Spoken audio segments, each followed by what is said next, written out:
მოგესალმებით. მინდა ვისაუბრო პირის ნაცვალსახელებზე. ნაცვალსახელი გამოიყენება არსებითი სახელის ნაცვლად. პირის ნაცვალსახელები გამოიყენება პიროვნებათა და საგანთა ნაცვლად. პირის ნაცვალსახელებს აქვს ორი ბრუნვა: სახელობითი და ობიექტური. აქვთ სქესი და ორი რიცხვი.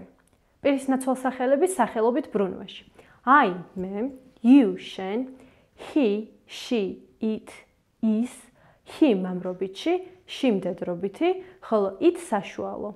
We, ჩვენ, you, თქვენ, they, ისინი. ახლა რაც შეეხება პირის ნაცვალსახელებს ობიექტურ ბრუნვაში: me, მე, you, შენ, her, him, it, მას, her მდედრობითში, him მამრობითში, it საშუალო სქესში. us, ჩვენ, you, თქვენ, them, მათ.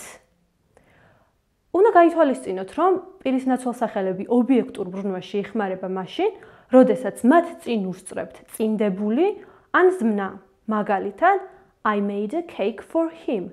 ნამცხვარი გამოუცხვე. I made a cake for he არის არასწორი.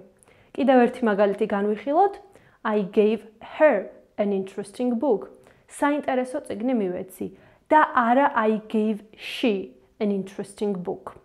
და ბოლოს მინდა აღვნიშნო, რომ it გამოიყენება ცხოველებთან, საგნებთან და ბავშვებთან, რომელთა სქესიც არ ვიცით.